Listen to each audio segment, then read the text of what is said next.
이 시간 같이 나누실 말씀 출애굽기 1장 1절로 22절까지 보십니다. 출애굽기 얘기입니다. 출애굽기 얘기는 이제 창세기에 이어서 이스라엘 사람들이 이제 애굽에서 들어가서 살고 있는 내용이죠. 들어가서 살고 있다가 이제 다시 나오는 과정을 그렸는데, 지금 1장의 내용을 보니까 요셉을 따라서 이스라엘에 들어간 사람들이 70명이에요. 70명인데 그래서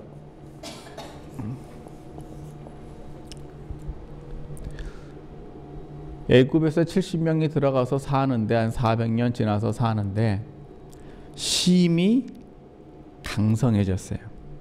아주 얼마나 강성해졌냐면은 7절에 생육이 중대하고 번식하고 창성하여 심히 강대하여 온 땅에 가득하게 되었더라 그랬습니다. 애굽이란 나라가 이렇게 작은 나라가 아니죠. 영토가 꽤 커요. 근데 이스라엘 사람들이 애굽 땅에 들어가서 살 때는 어디에서 살았냐면은 고센 땅에서 살았어요. 근데 고센은 한 지방인데 이 고센 땅에서 주로 뭐하고 살았냐면 이 사람들의 업은 주로 목축입니다. 근데 고센에서 목축만 한 게 아니라 농업도 했어요. 왜냐하면 거긴 땅이 비옥한 곳이라 목축도 하고 이제 농업도 했습니다. 그런데 오늘 7절 말씀 보니까 400년 지나가 한 300년 지나는 과정 동에 보니까 얼마나 심히 강대하고 창성했는지 온 땅에 가득하게 되었어요. 어디를 가나 이스라엘 사람들이 다 있어요. 온 땅에 가득하게 됐습니다. 온 땅에 가득하다는 얘기는요, 이스라엘 사람들이 목축과 농업만 했겠어요? 아니죠. 모든 분야에 지금 다 이제 들어가서 진출해 있는 거예요. 모든 분야에 다 그냥 뭐 상업에도 들어가 있고 뭐 여기저기 다 들어 있어요. 그리고 고센 땅에만 사는 게 아니라 그야말로 온 땅에, 애굽 온 땅에 그냥 다 퍼져서 살았습니다. 그러니까 이 중에 어떤 사람들은, 일부 사람들은 고센에서만 산 게 아니고 뭐 주변에 여러 나라에 흩어져서 거기서 살 수도 있는 문제예요. 그랬는데 문제는 9절에 보니까 이 백성 이스라엘 자손이 우리보다 많고 강하도다. 어느 정도 강성했냐면요, 반 나눠가지고 이스라엘 사람들이 수가 더 많고 더 강하대요. 애굽 사람들은 되려 본토인이 지금 어떤 거예요? 애굽으로 지금 이 사람들을 보면은 본토인이에요. 예, 본토인인데 수가 더 적대요. 이러면 통치하기가 어떨까요? 그런데 애굽에서 한 300년 살면 말이죠, 이 사람들이 이스라엘 사람입니까? 애굽 사람입니까? 애굽 사람으로 봐야 맞겠죠. 그런데 문제는 새 왕이 일어났어요. 이제 그게 문제였어요. 새 왕이라고 하는 게 이 본토 사람인데 새 왕이 일어났어요. 그 뭐냐면은 원래 이스라엘 사람, 애굽을 구원한 사람 중에 대표적인 사람이 요셉이 있잖아요. 요셉이. 그러니까 요셉의 후손들이니까 애굽하고 요셉의 후손들은요 서로 협력 관계에 있단 말이에요. 그러니까 그 국가에 충성하고 세금 열심히 잘 바치고 국가에서 시키는 거 잘 하고 국가에 대해 반란을 할 만한 이유가 전혀 없는 사람들이에요. 그런데 문제는 새 왕이 일어났어요. 새 왕이 딱 일어나가지고 어떻게 했느냐, 요셉이 이끌어졌던 그 왕조를 무너뜨린 거예요. 그래서 나라가 바뀌었어요. 고려가 조선으로 바뀐 거랑 똑같아요. 자, 그러면은 새 나라가 세워지면은 고려가 조선이 되니까 조선에서 건국하고 나서 제일 먼저 한 일이 뭐냐 하면은요, 왕시성을 가진 사람들을 잡았어요. 그러니까 고려의 왕족들을 갖다가 죽이기 시작하는 거예요. 예.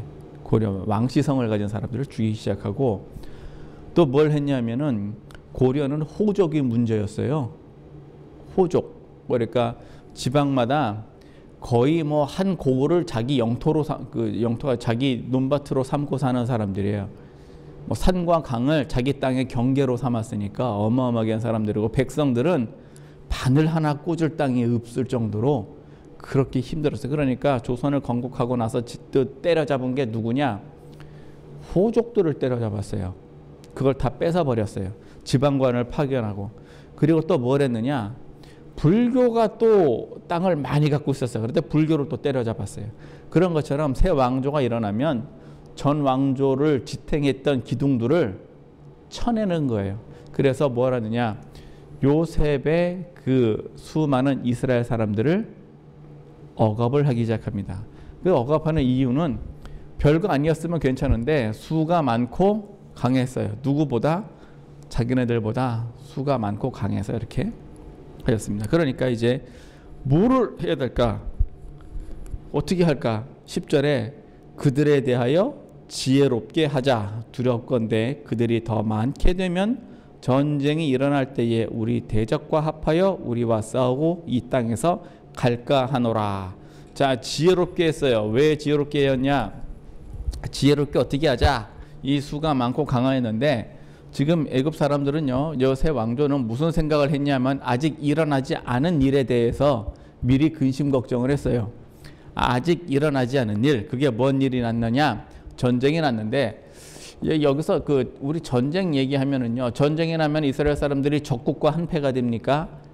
근데 우리 애굽이라는 나라를 잘 봐야 돼. 이집트라는 나라는요, 북쪽은 바다예요.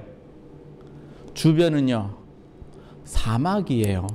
그래가지고 이 애굽이라는 나라는 애지간해가지고는요, 다른 나라하고 전쟁할 일이 별로 없어요. 게다가 요셉이 살고 이스라엘 그 모세가 살던 이 시대는 얼마나 옛날이게요. 아주 옛날이라 전쟁할 일이 별로 없어요. 애굽이 전쟁할 날은 지들끼리 싸우거나 아니면은 그 이스라엘을 중심으로 해서 바벨론하고서는 그 뭐 중간에서 거기서 싸우거나, 아니면 예수님 시대에 로마가 쳐들어오거나, 클레오파트라 그 시대에 로마가 쳐들어오거나 뭐 그 정도였지, 외국에서 전쟁할 일이 별로 없는데 전쟁이 나면 적국과 싸운다. 이게 무슨 얘기냐면요, 새 왕이 일어나기는 했는데 옛 왕이 뿌리 뽑힌 게 아니에요. 그래가지고서는 옛 왕의 부흥운동 할 적에, 그러니까 고려가 망했는데 조선이 세워지기는 했는데 고려의 잔당이 싹 없어진 게 아니란 말이에요. 그러니까 고려의 잔당이 다시 독립운동을 할 수 있을지 모르니까, 그러니까 그 전 왕조가 일어나면은 이스라엘 사람들은 뭘 하느냐?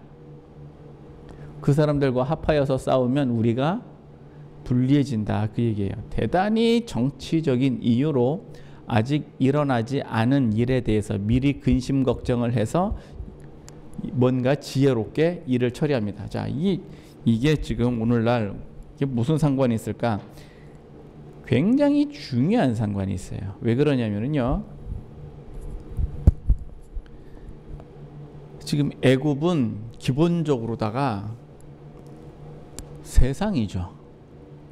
애굽은 우리가 비유로 볼 적에 하나님께서 역사를 경영을 하십니다만은 그 애굽은 기본적으로다가 세상이에요. 세상.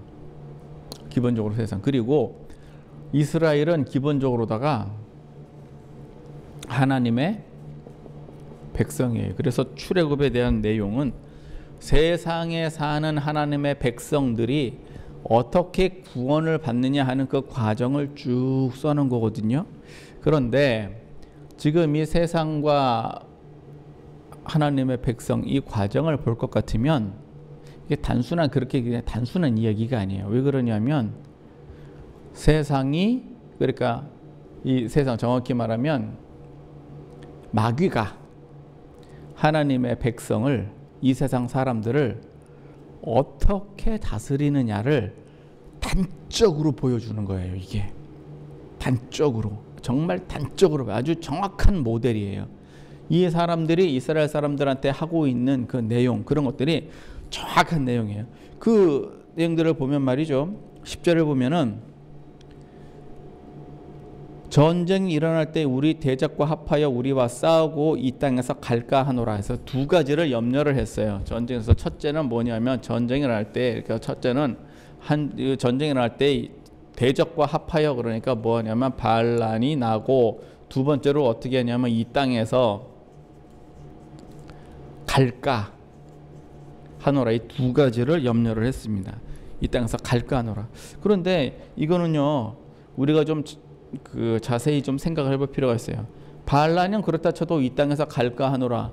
이스라엘 사람들이 애굽 땅에서 나갑니까? 나가래도 안 나갈 텐데. 왜냐하면은 갈 데가 없잖아요. 오늘 가나안 땅이 자기 땅이 아닌데 갈 데가 없는데 이 땅에서 갈까 하노라를 걱정을 하고 있어요. 이게 뭔 얘기냐면은요, 굉장히 이게 중요한 얘기예요. 여러분들 그 철로 역정 아시죠? 철로 역정. 그 철로 역정이라는 내용을 보면은 마귀가 세상을 다스릴 때에 그 장망성이라는 그 성에서, 장차 망할 성에서 다스릴 때에 사람들한테 어떻게 하냐면은요, 아주 일시킵니다. 일. 그래서 일을 시켜가지고선 어떻게 해요? 일이 바빠요. 먹고 사는 게 힘들어요. 예? 그래가지고서는 그야말로 사는 일이 바빠가지고 딴 생각을 못해요. 딴 생각을 못해. 그래가지고선 그냥 뭐예요? 눈 뜨면 일해야 되고 돈 벌어야 되고.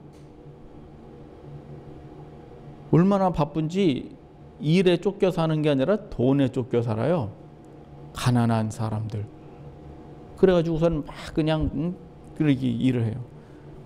왜 그러느냐? 이 사람들이요, 시간이 나잖아요. 그러면 생각이라는 걸 해요. 생각이라는 걸 하면은 하나님이 있지 않을까?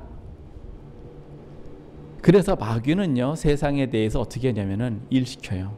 정신없이 바쁘게 일시켜요. 그리고 배가 고파요. 넉넉하고 부유하게 해주지도 않아요. 이 세상은요.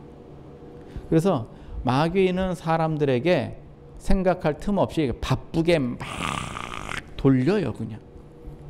그래가지고서는 마귀에 대해서 마귀에 대해 반란을 할 수 있을 만한, 대항하고 할 만한, 즉 예수 믿을 만한 그런 여유를 주지 않아요. 두 번째는 이게 핵심인데, 이 땅에서 갈까 하노라. 자, 세상에서 가면 어디로 갑니까? 마귀가 염려하는 게 바로 이 부분이에요. 철로역정에서는요, 크리스찬이 마귀가 사는 세상에 대해서 반대되는 생각을 했어요. 그리고는 떠납니다. 그 성을 떠나버립니다. 그러면 마귀는 다시 잡아오기 위해서 마귀를 보내가지고선 다시 붙잡아오려고 애를 쓰죠. 이 땅에서 갈까 하노라예요. 그러니까 지금 애굽 사람들이 걱정을 하는 거는 이스라엘 사람들이 갈까? 이거를 걱정을 하는데, 그 얘기는 발람과 이 땅에서 갈까를 통해서 무엇을 얻을까? 구원을 얻을까? 지금 이거를 몹시도 염려를 하고 있는 거예요. 몹시도. 새 왕은, 애굽의 왕은 전혀 상식적이지 않은 염려를 하고 있습니다. 이스라엘 사람들은 안 갑니다. 그리고 새 왕이 일어났다 하더라도 자기 먹고 사는데 그렇게 지장 없으면 반란 일으키지 않습니다. 백성들이야 뭐 대통령이 바뀌었다고 해서 사는 게 변합니까? 그렇게 큰 차이 없거든요.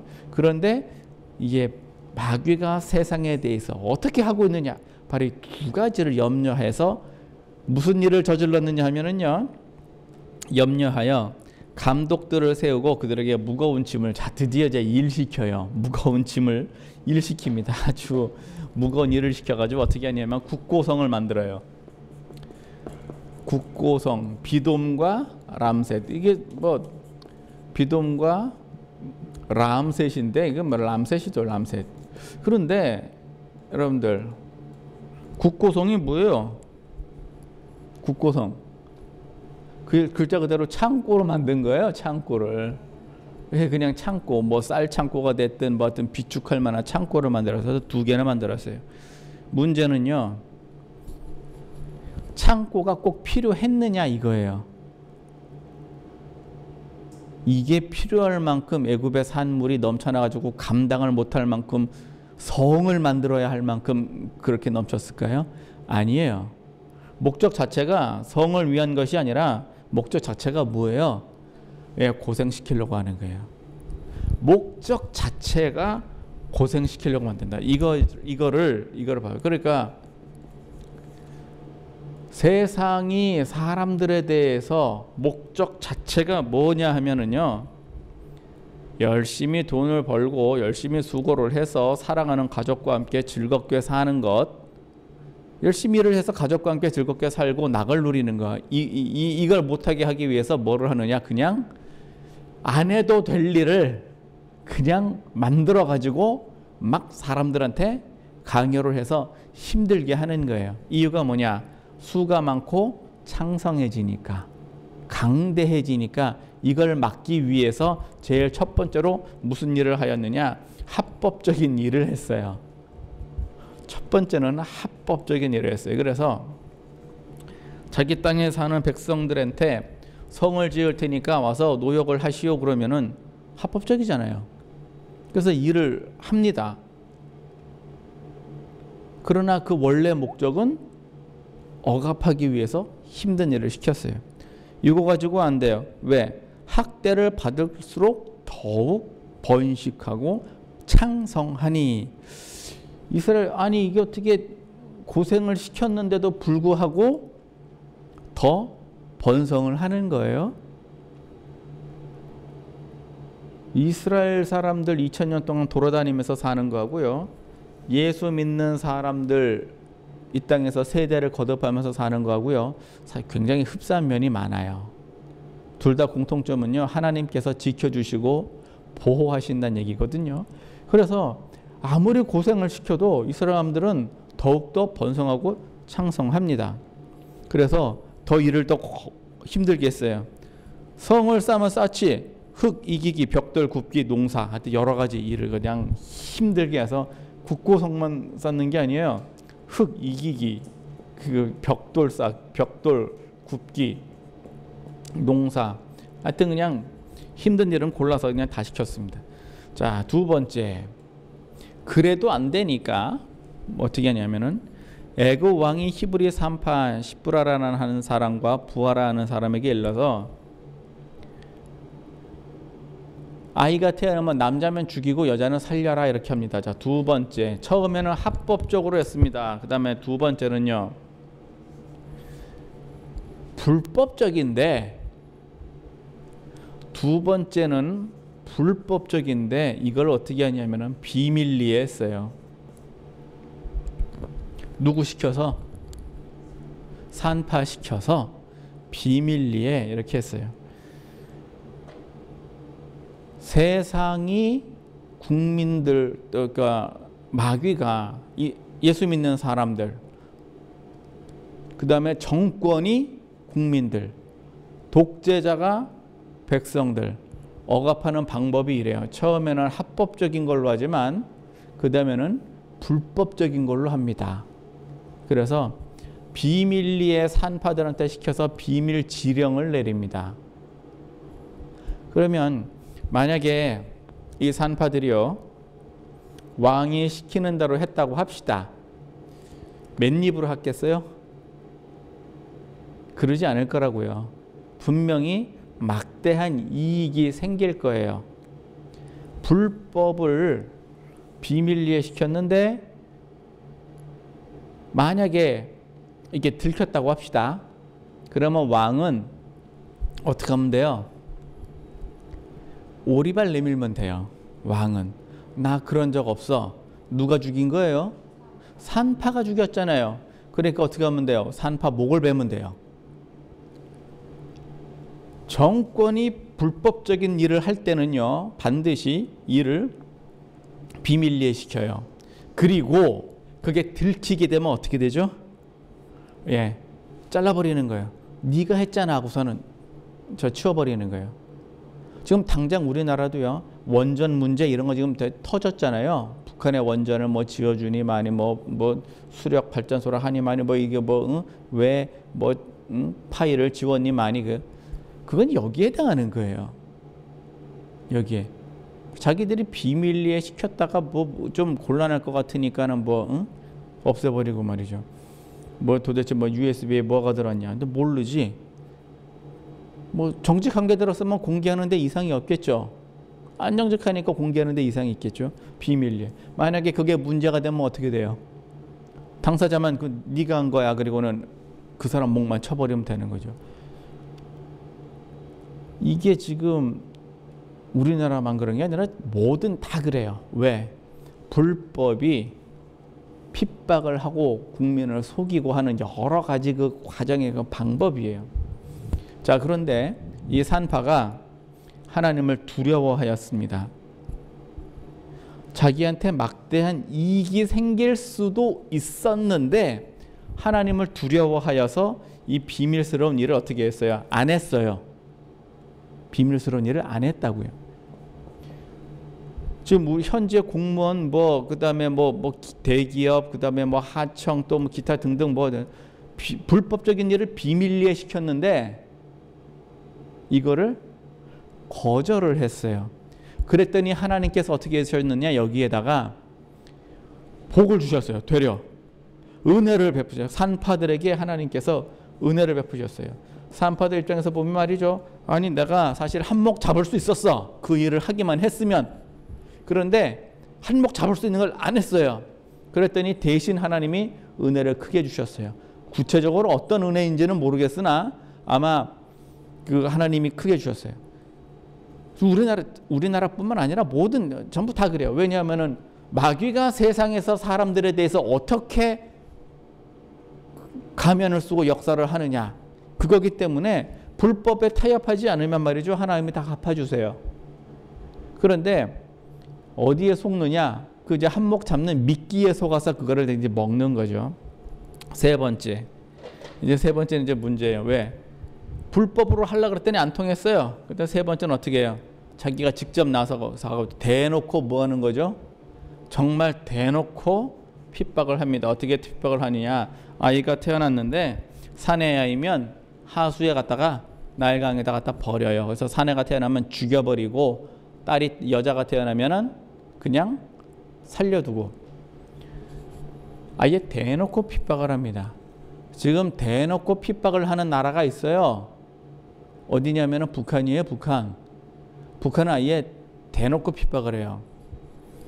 북한보다 조금 그나마 좀 나은 나라는 불법을 해도 비밀리에 해요. 그러다가 좀 정의로운 나라는 합법적으로 해요. 합법적으로. 그러나 이 합법적인 것도 다 정치적인 계산을 해서 해요. 우리가 세상에 있을 때 말이죠. 이 정도로 구별할 수 있어야 돼요. 이 정도를. 이걸 왜 못할까요? 마귀는 자기들의 영향력 밖으로 떠나가는 거를 되게 근심을 해요. 그래가지고 예수 못 믿게 하기 위해서 합법을 가장한 온갖 개교를 갖다 꾸며요. 합법을 가장한. 그 다음에 뒤로 불법적인 일을 비밀리에 시키고 세 번째로 핍박을 대놓고 해요. 이게 순서예요. 그래서 대충 보면 말이죠. 코로나가 왔기 때문에 방역을 해야 됩니다 하는 거는 합법적이죠. 방역을 하기 때문에 교회 모이지 말라는 얘기는요. 뭐가 문제냐? 자, 통계를 갖다가 조작을 하는 건 뭐예요? 그거는 이제 비밀에 해당하는 거예요. 통계를 조작을 하는 것. 그리고 방송에서 교회에서 감염자가 나왔다 그러면 기자들이 가서 그냥 막 떠들어댑니다. 그런데 대형마트에서 감염자 나왔습니다 그러면요. 그런 얘기 없어요. 무슨 여러분들 무슨 호텔에서 감염자 나왔습니다. 이런 얘기 들어본 적 있어요? 없죠. 그런데 사실 무슨 우리나라 뭐 대형 호텔 이런 데 감염에 어떨 것 같아요? 굉장히 위험하지 않겠어요? 여러 사람들이 숙박을 하고 가는 곳인데 아무리 뭐 청소를 잘하고 소독을 잘한다 하더라도 아니 뭐 감염자나 또 보균자가 거기서 숙박을 하고 그 다음에 그 사람이 거기 들어가서 하루 자고 나면 어떻게 되죠? 권려정상이잖아요. 그런 얘기는 한마디도 안 나와요. 지금 설을 앞두고 전통시장들 다 이제 문 열고 하죠. 근데 그 전까지만 해도요, 재래시장들 못 열었어요. 이쪽에 저 한글시장도 문을 못 열었다고요. 오픈된 공간이에요. 지붕도 없어요. 그런데 큰 마트는, 대형마트, 뭐 백화점 이런 마트는 막혀 있는 공간인데도 제재 없이 이걸 했단 말이에요. 그 왜 그럴까요? 이게 다 뭔가 우리 눈에 설명할 수 없는 비밀이 다 이렇게 숨어 있어요. 그래서 이거를 갖다가 비밀리에 핍박을 하는 어떤 방법으로 썼단 말이에요. 그런데 이거를 자기한테 생기는 뭐 조그마한 모시기가 있다고 해서 실천을 해버리면은요, 실천을 안 했을 때는 하나님께서 은혜를 주셨는데 만약에 실천을 했다면요, 굳이 성경에 기록이 되었진 않지만 했다 그러면 하나님께서 뭘 줄까요? 거기다가 어떤 화를 주지 않겠어요? 써 있지는 않아요. 왜냐하면은 이 산파들이 사람을 죽이질 않았기 때문에, 아기들을 죽이지 않았기 때문에. 그러나 금방 할 수 있는 거 아니에요. 그리고 세 번째로 대놓고 이제는 핍박을 해요. 대놓고 핍박. 2번이 안 통하니까 3번으로 넘어갑니다. 여러분들 혹시 토지 공개념이라는 얘기 들어본 적 있어요? 토지 공개념. 공개념이 아니지. 그래도 토지 공유예요. 토지 공유. 그러니까 그 얘기는 뭐냐면은 토지는 국가 거예요. 그러면 나는요, 나는 사용만 하는 거예요. 그러면 아파트나 땅을 거래할 수 있습니까? 거래를 못해요. 지금도 우리가 서울에서 살려면, 서울에 이사 가려면, 서울에 주택을 살려면 허가를 받아야 된다는 뭐 그런 제도가 있다는 얘기를 들은 적이 있어요. 아니 이게 그러면 평양 가서 살려면 허가 받아야 되는 거하고 비슷한 거 아닌가? 지금 그런 거 같은데요. 여기에 하나 더해서 여러분들 이익 공유자가 국회에서 지금 발의가 됐어요. 이익 공유자 뭔지 아세요? 이익 공유자는요, 그 코로나 시대에 다 망해갔는데 그 중에서도 그래도 돈 번 사람들이 있어요. 그 중에서도 돈 번 사람이 있는데 너는 어떻게 다 망했는데 너는 돈 벌었냐? 그래서 그 사람이 가진 재산을 가져오겠다는 것은 이익을 공유하자, 그 얘기예요. 토지 공유와 이익 공유 두 가지만 봐도요, 그냥 이거는 공산주의 국가예요. 굳이 헌법을 고칠 필요도 없어요.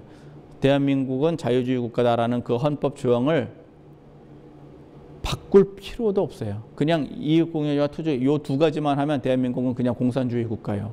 자, 이익 공유, 누구한테서 돈을 얼마를 가져올 것이냐, 이거 누가 결정할 거예요?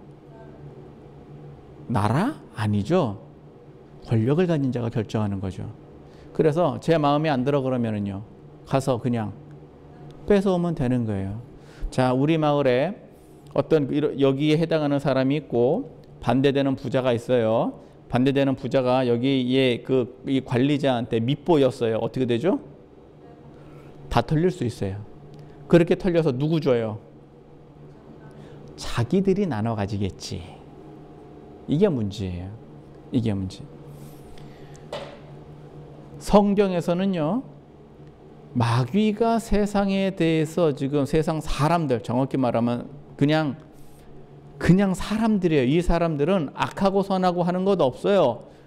자기가 태어났고 열심히 일하고 수고해서 열심히 사는 사람들이에요. 마귀들은 그 사는 사람들에 대해서 어떻게 억압을 하고 어떻게 쥐어짜고 어떻게 구원받지 못하게 하며 어떻게 눈과 귀를 가려서 어떻게 자기들의 권력과 이익을 계속 유지해 갈 거냐, 이거를 갖다가 고민을 하는데 뭐 되도 않는 되도 않는 핑계를 대고 미리 걱정을 해서 합법적 불법적 대놓고 핍박을 이렇게 해요.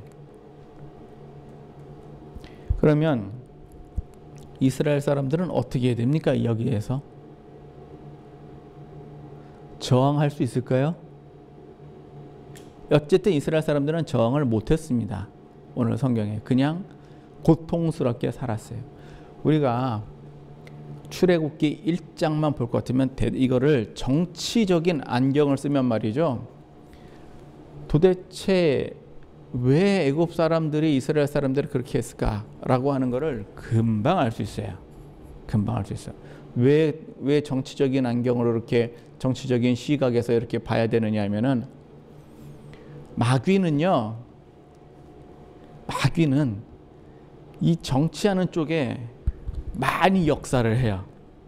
정치하는 사람들이 몽땅 다 그러면 마귀 종로로 사는 사람들이냐? 아닙니다. 그렇지 않습니다. 좋은 입법과 제도를 통해서 사람들 어떻게 잘 살게 할 수 있을까? 이걸 염려하는데 거기에 대해 뭐를 주느냐? 이런 미끼를 주는 거예요. 그래서 미끼를 줘요. 그래서 내가 어떻게 나의 권세를 계속 유지해 가면서 살 수 있겠는가? 이거를 고민을 하면서 세상 사람들에 대해서 우리가 지혜롭게 하자. 어떻게 지혜롭게 하냐? 힘들게 만들어야 돼요. 그러면은 딴짓거리를 못 해요. 북한이 말이죠. 아무리 경제 원조를 해주고 잘 살게 해준다고 해서 백성들한테 배불리 먹일 줄 아십니까? 절대 그렇지 않습니다. 왜 그러냐면요. 백성들의 배가 부르면요. 그러면 반란이 일어나요. 북한이 반란이 안 일어나는 이유는 배가 고파서 그런 거예요. 그거를 잘 알기 때문에 절대로 배부르게 주지 않습니다. 그냥 쬐끔 먹고 살 수 있게 안 죽지 않을 만큼만 주는 거예요. 그게 마귀가 세상에 대해서 어떻게 다스리느냐예요. 그런데 문제는 그러면 그런 세상에서 사는 그리스도인들은 어떻게 되죠? 아주 간단해요. 핍박을 해도 그 수가 어떻게 돼요? 많고 번성하고 더 창대해지는 거예요. 핍박을 해도 창대해지네. 하나님의 보호하시는 방법이에요. 힘들죠? 벽돌도 구워야 되고 흙도 이겨야 되고 농사도 지어야 되고 이렇게 힘든데도 불구하고 하나님께서는 더 창대하게 하신다고요. 오늘 신 말씀은 우리가 세상에 놓여서 있는 처지에 관한 이야기예요. 처지에 관한 이야기. 마귀는 눈에 보이지 않습니다. 그렇지만 보이지 않지만 다 아주 악한 계교를 가지고 예수 믿는 사람들과 예수 안 믿는 사람들을 계속 핍박을 하고 억압을 합니다. 특히 정치 분야에 마귀가 굉장히 역사를 많이 합니다. 미끼를 주어서. 이거를 우리가 간파해서 볼 수가 있어야 됩니다. 이렇게 하셔가지고 우리 하나님 의지하십시다. 힘들고 어려울 때일수록 더욱더 그리하십시다. 이렇게 해야 우리 예수님 오실 때까지 믿음 잘 지키고요. 하나님께서 예수를 통하여서 하나님을 의지하는 수많은 사람들을 지켜주십니다. 머리털 하나도 상치 않는다고 이렇게 하셔서 우리가 우선 이 비밀을 알아야 돼요. 이런 시각을 일단 가지고 있어야 됩니다. 이렇게 해서 이 세상의 각종 그런 것들에 대해서 제발 속지 말고 흔들리지 말고 간파해서 정말 지혜롭고 선한 사람 투표로 뽑을 수 있도록 부정선거 감시할 수 있도록 이렇게 해야 됩니다. 온 국민이 다 할 수 있어야 돼요. 그 정도 수준이 돼야 국민의 수준이 높아져야 돼요. 국민이 공무원이 조금 한몫 잡을 수 있어. 이래 가지고 했다가 한몫을 자기만 잡을 것 같아요. 그렇게 해서 잡은 거 그거 내 거 될 줄 아십니까? 아닙니다. 하나님 살아계시기 때문에요. 오히려 정의를 외치면 하나님의 은혜를 주지만 오히려 비밀을 진행해 버리면요. 나중에 어떤 화를 당할지 모릅니다. 이게 자기가 공인데 그거를 하여튼 모르죠. 눈앞에 멀리 볼 줄 모르니까 눈앞에 것만 보니까 이렇게 하셔가지고 우리는 속지 않고 이기고 승리하시기를 예수님 이름으로 축원합니다.